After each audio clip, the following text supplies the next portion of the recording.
All right, so picture this. You've got this device Yeah. right in your palm, and it's not just reacting to like your taps and swipes anymore. It's almost like it almost knows what you want even before you do. You know what I mean? It's pretty wild, right? Like, we're talking about a phone that's not just smart, it's practically anticipating your needs. Exactly. And that's what we're diving into today, folks. We're going deep on all these absolutely insane smartphone innovations that are going to change the way we use these things, like completely. I Yeah. mean, think about it. It really wasn't that long ago that a cell phone, it was just for calls. Right, just a way to, like, actually talk to someone when you weren't at home. Yeah. And now, Hmm. these things are our everything. They're our organizers, our entertainment systems. They're tracking our health. It's mind-blowing how fast things have changed. It really is. It's like a constant evolution, and the pace is just getting faster. No kidding. So for this deep dive, we went deep, right? We really wanted to understand not just the hype, but the actual tech behind it all. What's changing and what does it all mean for us, the people actually using these things every single day? That's the key, right? Making sense of it all, because there's a lot to unpack. Like, honestly, where do you even start with this stuff? I mean, you can't even talk about smartphones these days without talking about AI and machine learning. True, true. Those are like the buzzwords at the moment, right? But like, what do they actually mean for our phones? How are they making things different? Well, the big thing is AI is making our phones way more intuitive. They're learning our habits, what we like, even our daily routines. So it's like personalized. Totally. And that means they can do some pretty amazing stuff, like take machine learning, which is what powers a lot of this AI. It basically analyzes tons of data, like how you use your phone, and then it learns from that, starts to see patterns, make predictions, all without having to be programmed for every single situation. Gotcha. So it's not just following some preset rules. It's actually getting smarter based on how I use it. Exactly. Okay, I can dig that. But can you give us some real world examples of how this AI is actually working in our phones right now? Sure. Like, have you ever noticed how your phone will suggest an app and it's like exactly the one you were about to open anyway? Oh yeah, all the time. Like if it's morning, it knows I'm probably going to check the news, or on my commute, it's ready with my music app. Right. That's AI at work. It's looking at your patterns, the time of day, even your location, and making a prediction about what you're going to want. Wow. Okay.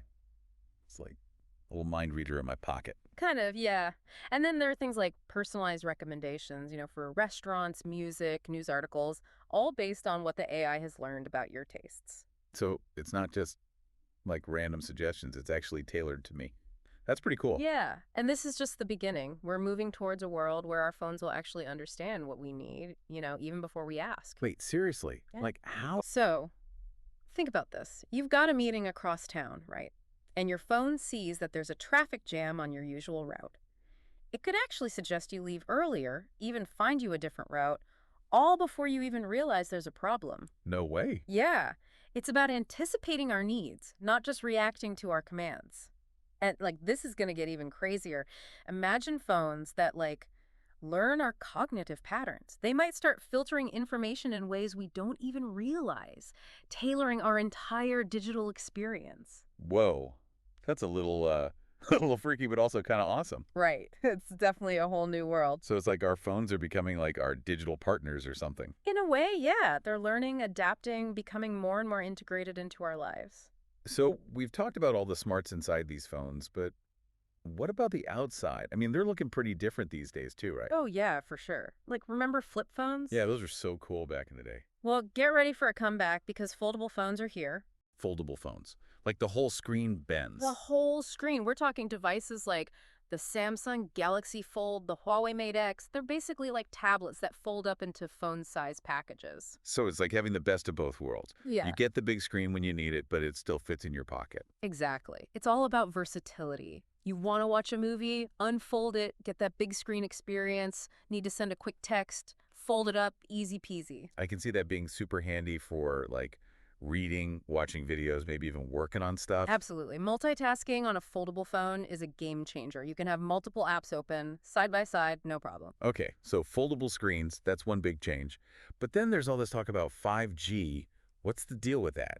Is it really going to be as big of a deal as everyone says? 5G is the next generation of mobile internet. And yeah, it's going to be huge. We're talking insanely fast downloads and even more importantly, super low latency. Okay, faster downloads, I get that. But what's latency, and why should I care about it? So latency is basically the delay between like you doing something on your phone and the phone actually reacting. It's like the time it takes for a signal to travel back and forth.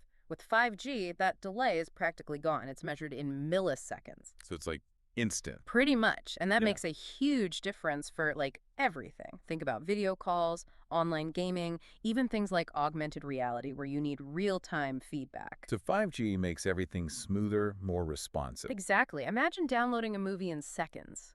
Or being in a virtual reality meeting that feels totally real, no lag, no glitches. That sounds kind of crazy, but in a good way. It's going to change everything. So we've got smarter phones, new ways to interact with them, faster connections. But what about security? I mean, we're keeping so much personal stuff on these devices. How do we make sure it's safe? That's where biometrics comes in. It's all about using our unique biological traits to keep things secure. So like fingerprint scanners. Fingerprint scanners, facial recognition, even iris scanning. It's way more secure than passwords and PINs. Yeah, I mean, I use Face Unlock on my phone all the time. It's so much easier than typing in a code every time. Right, and way more secure. Like Apple's Face ID, it uses all these sensors and infrared cameras to create a super detailed 3D map of your face. Like, they thought of everything. They really did. And then on Android, you've got Samsung's ultrasonic fingerprint sensor, which uses sound waves to scan your fingerprint. It's crazy advanced. So our phones are getting more secure, more convenient, and more powerful. But what about the environmental impact? I mean, are we just creating all this cool tech at the expense of the planet? That's a big concern for sure. But the good news is the industry is starting to take sustainability really seriously. That was good to hear. Yeah, they're starting to use more sustainable materials like recycled aluminum, bio-based plastics, even responsibly sourced minerals. So they're actually thinking about the whole life cycle of the device from beginning to end. Right, and they're focusing on making batteries that last longer so we don't have to replace our phones as often. And recycling programs are getting bigger and better so those old devices don't just end up in a landfill. That's awesome. Hmm. It's good to know that they're taking responsibility. It's definitely a step in the right direction. You know, speaking of all this amazing tech, I came across some pretty mind-blowing facts while I was researching for this episode. Oh, yeah, I love those kind of things. All right, so get this. Today's smartphones have more computing power than the computers that were used to land Apollo 11 on the moon. Wow, that's like almost impossible to wrap your head around. I know, right? The device in your pocket is more powerful than what it took to put humans on the moon. That's incredible. It really shows how far technology has come. And here's another one. Some smartphones can now measure your heart rate and even estimate your stress levels just by analyzing how you touch the screen. Seriously, Yeah, it's all thanks to these crazy advanced sensors that are in our phones now. that's wild. I mean, it's amazing how they're using this technology to give us insights into our own well-being. It really is. And speaking of people pushing the boundaries of tech, we got to talk about guys like Elon Musk, right? I mean, he's not directly making smartphones, but his work with Neuralink, trying to connect our brains to computers, that's got to have some implications for the future of personal devices. Definitely. I mean, Neuralink is a whole other level, but it shows where things are headed. The line between humans and technology is getting blurrier all the time. And then closer to home, you've got Tim Cook at Apple, right? They're constantly pushing the boundaries of what's possible with their A-series chips, making our phones faster and more efficient. It's all about integration, right? The Mhm. hardware and the software working seamlessly together. That's what makes Apple's devices so good. Absolutely.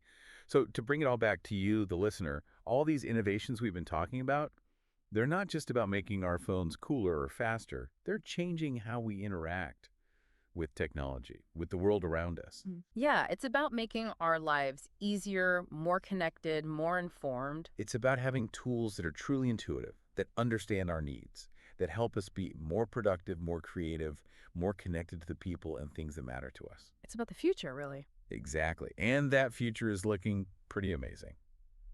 So as we wrap up this deep dive, we want to leave you with a question to think about. Out of all the things we've discussed today, the AI, the foldable screens, 5G, biometrics, sustainability, which one do you think will have the biggest impact on your life? Yeah, which one resonates with you the most? It's something to ponder. Absolutely.